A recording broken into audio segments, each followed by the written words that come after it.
នេះគឺជាសមាជិកថ្មីរបស់ GTV គឺ GTV Register 212បើសិន270 Turbo ប្រភេទម៉ាស៊ីនម៉ាស៊ុតជាពិសេសមានតាំងពីកាមេរ៉ាជុំរថយន្តកៅអីម៉ាសាហើយតម្លៃត្រឹមតែ$30000ជាងឯងបងប្អូនចង់ដឹងថារថយន្ត GTV Register 212នេះមានចំណុចពិសេសអ្វីខ្លះមកតាមដានវីដេអូជាមួយខ្ញុំទាំងអស់គ្នា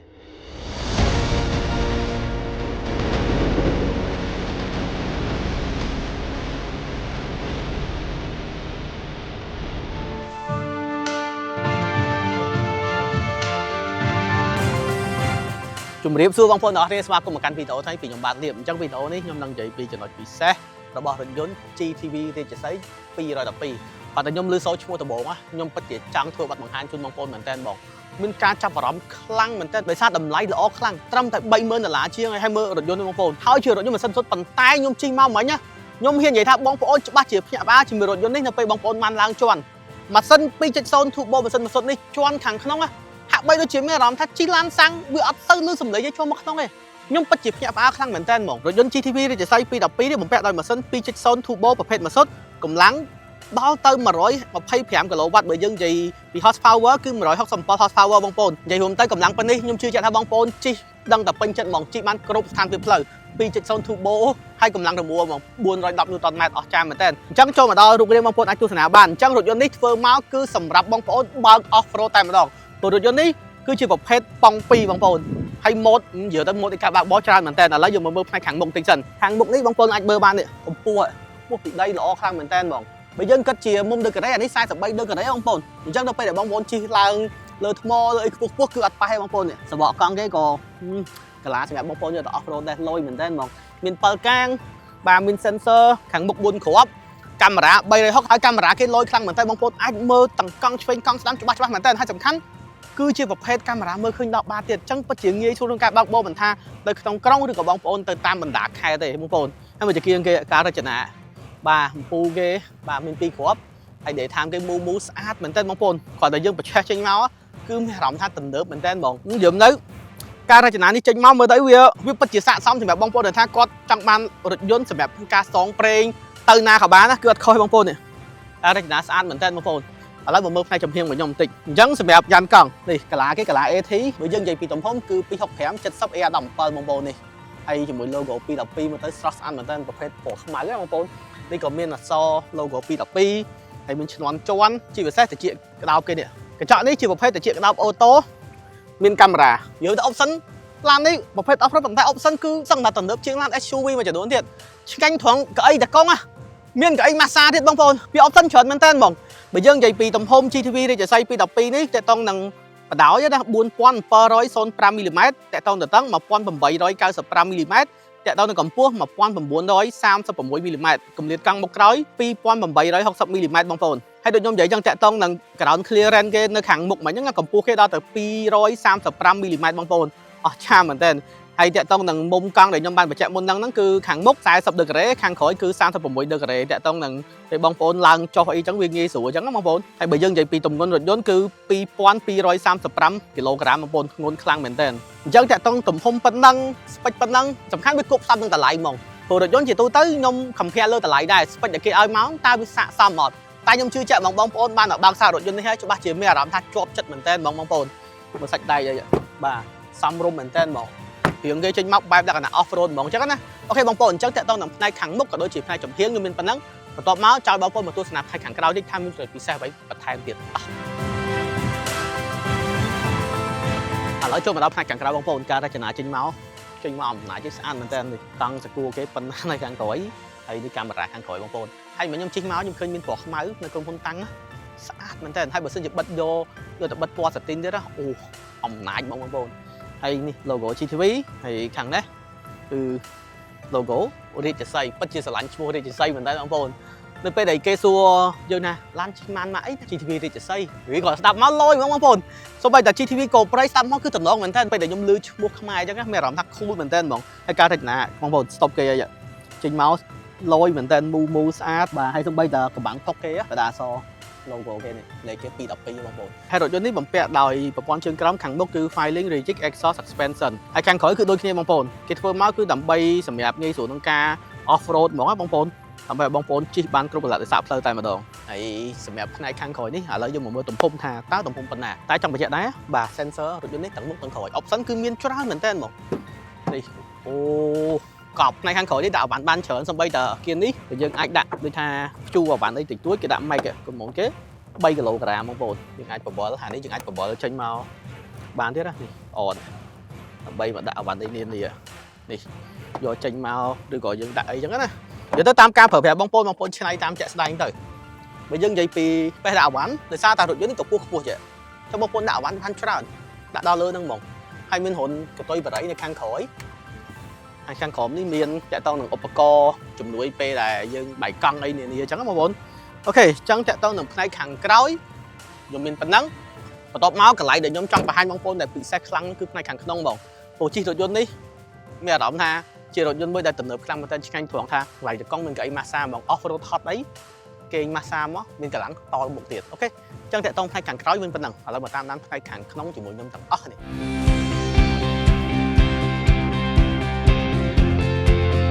ះចូលមកដល់ផ្នែកខាងក្នុងបងប្អូនការរចនាបងប្អូនអាចមើលបានចេញមកគឺលក្ខណៈថាប៉និតហ្មង high so ហ្មងបងប្អូនបាទសាច់ទ្វារនេះសុបហ្មងបងប្អូនហើយកញ្ចក់រថយន្តហ្នឹងបំពាក់ដោយកញ្ចក់អូតូទាំង4 one touch មកគឺតម្លាក់មកទាំងអស់ហ្មងបងប្អូនអូខេអញ្ចឹងចូលមកដល់ផ្នែកខាងក្នុងចំណុចដែលខ្ញុំនិយាយមែនសិននៅខាងក្រៅហ្នឹងគឺកៅអីម៉ាស្សាហ្មងខាងតកង់នេះគឺបំពាក់ដោយកៅអីម៉ាស្សាងាយស្រួលក្នុងការប្រើប្រាស់មែនតើបងប្អូនហើយតែតង់កៅអីសងខាងបំពាក់ដោយកៅអីត្រជាក់កៅអីក្តៅទាំងសងខាងជាពិសេសមានមុខងារកៅអីចេញអូតូទាំងសងខាង full ដល់ហើយបងប្អូនអូខេឥឡូវខ្ញុំចូលមកការរចនាផ្នែកចង្កូតមុន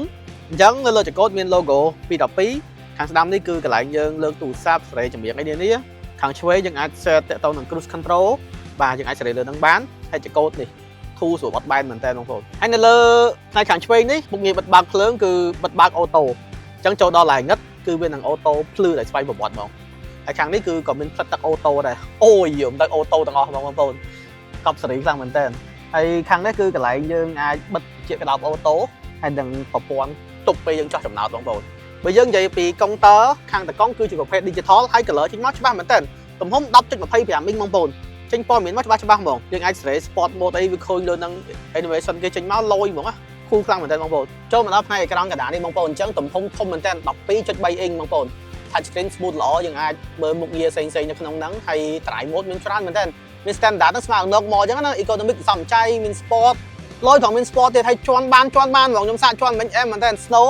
បាទពេលព្រិលតែយើងអត់មានទេសែនពេលខ្សាច់ម៉ាត់ហ្នឹងពេលបងប្អូនជិះផ្លូវភក់បាទវេតហ្នឹងពេលបងប្អូនជិះផ្លូវដូចថាកាត់ទឹកខ្ពស់អញ្ចឹងណារ៉កហ្នឹងពេលបងប្អូនជិះផ្លូវថ្មធំអញ្ចឹងទៅអូខេមានកន្លែងវាសម្ពាធកង់ទាំង4បាទហើយនឹងមុខងារផ្សេងបាទតាក់ទងនឹងសេរីទ្វារកញ្ចក់អីចឹងតែខ្ញុំគិតថានេះវាដូចជាមិនសូវចាំបាច់បងប្អូនអាចមកមើលខ្លួនឯងផ្ទាល់នៅពេលបងប្អូនជិះរថយន្តហ្នឹងអញ្ចឹងណាឥឡូវយើងចូលមកដល់កន្លែងកាមេរ៉ាមកជុំរថយន្តគឺច្បាស់មែនតើខ្ញុំស្រឡាញ់មុខងារកាមេរ៉ាហ្នឹងខ្លាំងហ្មងដោយសារតែបងប្អូនត្រូវដឹងទេទៅពេលដែលយើងជិះលើផ្លូវពិបាកយើងពិតជាចង់ដឹងថាខាងឆ្វេងហ្នឹងកាន់អីខាងស្ដាំកាន់អីអញ្ចឹងណាយើងអាចមើលតាមរយៈកាមេរ៉ាហ្នឹងបានជួយយើងច្រើនមែនតើហ្មងបាទយើងអាចសេរីបានច្រើនម៉ូដមែនតើហើយសំខាន់យើងចង់មើលបែប 3D ក៏បានដែរនេះអូមើលគ្រប់ជ្រុងហ្មងលយខ្លាំងបងប្អូនឃើញទេនិយាយទៅកាមេរ៉ាមកជុំចេះគឺវាជួយយើងច្រើនមែនតើបងប្អូនអូខេចូលមកដល់មុខងារផ្សេងៗលើអេក្រង់នេះមានតាក់ទងនឹង cabin នេះយើងអាច share screen ដើម្បីពីទូរស័ព្ទយើងចូលទៅក្នុងអេក្រង់យើងអញ្ចឹងណាបងប្អូនបាទហើយមុខងារចាប់ Bluetooth វិទ្យុអីផ្សេងៗខ្ញុំគិតថាដូចជាអត់ចាំបាច់រៀបរាប់ប្រាប់បងប្អូនទេមកមើលមុខងារពិសេសបន្ថែមទៀតវិញអញ្ចឹងដូចខ្ញុំនិយាយអញ្ចឹងនេះចុចអានេះមួយមកចូលឲ្យប៊ូតុង massage បងនិយាយទៅស្រឡាញ់មុខងារ massage នឹងខ្លាំងមែនតើពូកម្រមានណាឡានតម្លៃតែ30000ជាងតែមានមុខងារ massage មកបងប្អូន full ខ្លាំងមែនតើអញ្ចឹងចូលមកដល់ផ្នែកខាងក្រៅនេះបងប្អូននេះកន្លែងដែលយើងអាច control ម៉ាស៊ីនជែកនៅលើនេះបានហើយម៉ាស៊ីនជែកល្អបងប្អូនហើយយើងអាចសេរីសិទ្ធិភាពខុសគ្នាទៀតឧទាហរណ៍ខាងតកង់ស្រឡាញ់ត្រជាក់ដាក់ត្រជាក់ទៅបើខាងអ្នករំដំណើរអត់សូវស្រឡាញ់ទៀតយើងដាក់គ្រឿងក្តៅក៏បានដែរបងប្អូនហើយខាងក្រោមនេះគឺយើងអាចសេរីមុខងារ eco mode sport mode បាទយើងនេះ shortcut គេដាក់លើនេះហ្មងហើយយើងអាចប្រើប៉ុងមួយក៏បាននេះ 2x 4x for high បើថាយើងអាចជិះប៉ុង2ល្បឿនលឿនហើយ for low គឺប៉ុង2កង់បើថាបើកង់14ល្បឿនយឺតទៅពេលបងប្អូនចូលប្រសាក់ខ្លាំងហើយបងប្អូនអាចប្រើប៊ូតុងហ្នឹងបានហើយរថយន្តនេះក៏បំពាក់ដោយមុខងារ rear differential lock ដែរបងប្អូននេះប៊ូតុងគេដូចនេះហ្នឹងហើយបាទនិយាយទៅមកល្មមប្រើមែនតើបងហើយកាន់តែអស្ចារ្យបាទបំពាក់ដោយ wireless charge កម្លាំង50 W នេះដាក់សាកថ្មនេះមកចូលបាត់ហើយនេះបាទកម្លាំងដល់ទៅ50 W ហើយបងប្អូនលយមែនតើបងមុខងារ auto hold ក៏មានខាងដៃ electronic ក៏មានជាពិសេសប្រអប់លេខគាត់បំពាក់ដោយប្រអប់លេខ8 វ៉ា automatic បាទលេខដៃក៏បានដែរយើងគ្រាន់តែទាញចុះក្រោមមករួចមកឆ្វេងចេះមក ba dừng ai sẽ để menu trên trâu lên này lên đáy á lôi mình tên tại đấy mình đề mình chọn bút tông đi muối cứ phải bà hay cho mình đó cả lại đạo bản thích trong trang uốnถึง sao thì sao cái xã thân á bà sao pi đập pi lên năng mỏng cái này sao xã mình tên hay cả lại đi to quạt phơi bàn lò u đó bản thân nhiều bóng pôn trong đạn cao tắc lên đi cả bán đã bán phí bản thân chỉ trong đạn tê này tiền như máu thì cho tủ sáp và đạn đi cả bànปั้น tủ sáp dương mỏng lôi khăng này cái nhỉ cái cho đó cái bóng pônคู่เหมือนเต้นบอกไอ้ครั้งนี้มีหลายดาววันได้นี่อย่างไรดาววันมาจัดดูคนจังนะจังไพ่ขังบกอัตอนออกในบองโปนยังจอยบองโปนเมื่อในขังเลินหนึ่งตีสันบ่าบองเปะดาวดำโบบ่าเตียดบองโปนลอยเต้บ่าจะจะบุตรตองในมวยม้าบ่าตะโบกับบ้านไทยบองโปนลอยคลั่งบ่าจะจะมวยยังน้อยนี่บ่ามาวันนี้ลอยเหมือนเต้นคือเนี่ยจังม้าหลังกระลิบมองอ่ะจีน้องกรองไอ้บ่าตะโบกับบ้านไทยบองโปนเอารถยนต์นั่งบองโปนkhăn nhẹ run là nã cái thưa đáy càn màu của đời xa tờ hai đấy cái bắt đầu lơ cạo rồi đáy trong cái class chi thư với clean clone chởn này ai càn bản hay khung số bài cái tranh máu xã bản tên chỉ mỗi logo pi đọc pi bà ok trong nhung cái tháp này khẳng bút nhung chỉ hộp lồng bắt chun bóng bồn chỉ chẳng ở đấy còn là bóng bồn anh nhung mơ và thay em nằm bè đăng thang à rắm tk bạc bo còn đôi chỉ càng cuối nước thang sau cột thiệp ót xuống cuối chỉ mẹ bóng bồn nó chẳng á ok trong này cái chu ti mua như phần năng và tóm máu mà tôi sẽ nạp hai cái chu ti chỉ mỗi nhóm tặng ót nàyចូលមកដល់កៅអី QTP បងប្អូនអាចទស្សនាបាននេះកន្លែងកាន់ពេលយើងអាចឡើងបានណាមានដល់តែ2តែស្ដាយទៅមិនធម្មតាឲ្យយើងកាន់ងាយស្រួលក្នុងការឡើងឲ្យទុកសម្រាប់ពេលបងប្អូនចូលទៅលេងប្រយអស់ប្រូតអីឃើញចឹងណាប៉ុន្តែសំខាន់ណាសម័យមើលបើសិនជាយើងចូលអស់ប្រូតអត់មានកាន់ណាបាទប្រហែលណាចាំបើថាគេធ្វើមកគិតគូទៅដល់មែនតើបងហើយបងប្អូនចង់ជិះលក្ខណៈជិះលើក្នុងក្រុងទៅតាមខេត្តធម្មតាក៏បានដែរដៃកលដៃមកកែកាហ្វេយើងបាទអែមជាពិសេសពុកស្បែកអង្គុយផាសុខភាពមែនតើបងប្អូនរថយន្តនេះបំពាក់ដោយម៉ាស៊ីនជែកខាងក្រោយនេះហើយដាក់ហ៊ុនសាថែបស៊ីឲ្យយើង2ទៀតកប់សេរីមែនតើបងប្អូននិយាយទៅមានមកល្មមប្រើឲ្យបងប្អូនអូខេអញ្ចឹងតាក់តងនឹងផ្នែកអីជួទី2ខ្ញុំមានប៉ុណ្ណឹងបន្ទាប់មកដល់វគ្គពិសេសគឺវគ្គបើកបរសាកល្បងចង់ដឹងថាពិសេសយ៉ាងណាមកតាមដានវគ្គបើកបរសាកល្បងជាមួយខ្ញុំទាំងអស់គ្នា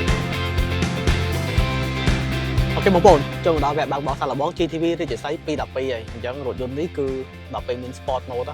អូជន់នឹងចង់ជួងកង់ហ្មងមិញអែមមែនតើតោះឥឡូវយើងដាក់ដេទៅបងប្អូនគ្នាអាយ៉ាជន់ហើយហ្មងនេះអូឃើញទេអត់មានសោយទេណាបាទអូណែចង់ sport ចង់ធម្មតាយើងបិទ sport វិញអញ្ចឹងណាបាទអញ្ចឹងបងប្អូនអាចស្ដាប់បានសំឡេងឮពីខាងក្រៅចូលមកក្នុងគឺឮតិចមែនតើពិតជាធ្វើបានល្អមែនម៉ាស៊ីនម៉ាសុតរបស់រថយន្ត GTV រាជសីនេះបងប្អូនហើយដល់ពេលកម្ពស់រថយន្តយើងគឺខ្ពស់ពីដីល្អមែនតើអញ្ចឹងដល់ពេលបងប្អូនជិះលើផ្លូវដូចថាមានថ្មមានអីអញ្ចឹងណាដល់ឥឡូវខាងមុខបងប្អូនមើលបានទេបាទគឺចោះទួលខ្ពស់មែនតើបងតែរថយន្តនេះចោះធម្មតាបាទនេះអត់មានទឹកអីបងប្អូនហើយទៅទៀតខ្ញុំតេស្តលើផ្លូវខ្សាច់ឲ្យបងប្អូនមើលអែមខ្លាំងមែនតើនេះស៊ុបអូបងគេអែមហ្មងណាឥឡូវយើងចូលមកតេស្តលើផ្លូវដីអញ្ចឹងផ្លូវខាងមុខនេះគឺជាប្រភេទផ្លូវខ្សាច់អញ្ចឹងខ្ញុំដូរ mode ដើម្បីយើងប្រើ sand mode បាទអញ្ចឹងខ្ញុំចុចសំដូរ mode តិចយើងប្រើមុខងារ sand mode នេះបងប្អូន 4A ហីព្រោះ sand mode ជាទូទៅគេអាចប្រើប៉ុង1បានទេត្រូវប្រើប៉ុង2នេះអូខេចូល sand mode ទៅណាតោះឥឡូវយើងតេស្តលើផ្លូវខ្សាច់មួយខ្ញុំតិច1 2 3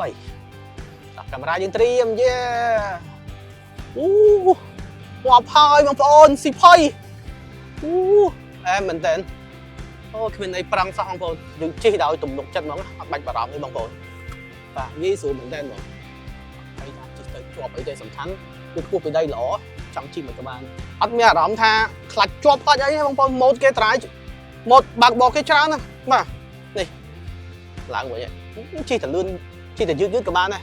ឥឡូវខ្ញុំឡើងថ្មនេះខ្ពស់ណាស់បងប្អូនបេតុងនេះឡានយើងប៉ុង2អញ្ចឹងឡើងយើងអត់ទឹកភ័យ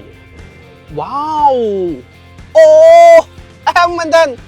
អូខេបងប្អូនអញ្ចឹងសម្រាប់វគ្គបើកបោកសាកល្បងខ្ញុំដូចជាអត់មានអីច្រើនទេចង់បង្ហាញបងប្អូនប៉ុណ្ណឹងដោយសារតែខ្ញុំចង់ឲ្យបងប្អូនមកបើកផ្ទាល់ដើម្បីឲ្យដឹងថាអូខេវាដូចខ្ញុំនិយាយអត់អញ្ចឹងណាជិះផ្ទាល់ខ្លួនឯងបើកផ្ទាល់ខ្លួនឯងបើសិនជាពេញចិត្តចាំកក់លុយគេបាទព្រោះរថយន្តគេមានសម្រាប់យើងបើកតែបងប្អូនបាទហើយសាខា GTV ឥឡូវមានច្រើនមែនតើនៅ4 5សាខានៅពេញយើងបាទមានតាំងពីនៅផ្លូវ2004បាទមានតាំងពីនៅសែនសុខបាទមាននៅមានជ័យហើយសាខាមួយទៀតគឺនៅស្ពានអាកាសតិចណូយើងបងប្អូនងាយស្រួលមែនតើសាខាគាត់ច្រើនដោយសារមានអតិថិជនគ្រប់គ្រងច្រើន អូខេអញ្ចឹងសម្រាប់វីដេអូបទបង្ហាញអំពីរថយន្ត GTV រាជសី212ខ្ញុំមានប៉ុណ្ណឹងបើសិនជាក្នុងករណីវីដេអូមានការខុសឆ្គងអីក៏សូមអធិស្ឋានផងដែរមុននឹងបញ្ចប់វីដេអូចង់បញ្ជាក់ប្រាប់បងប្អូនថារថយន្ត GTV រាជសីមានការធានាផ្លូវការពីក្រុមហ៊ុន GTV Motor Cambodia 5ឆ្នាំឬ 150,000 គីឡូបងប្អូនប្រើដោយទំនុកចិត្តដោយសារមានការធានាផ្លូវការពីក្រុមហ៊ុន GTV ផ្ទាល់អញ្ចឹងសម្រាប់វីដេអូបង្ហាញអំពីរថយន្ត GTV រាជសី212ខ្ញុំមានប៉ុណ្ណឹងពីខ្ញុំបាទសុតលាបសូមអរគុណសូមជម្រាបលាបាយបាយ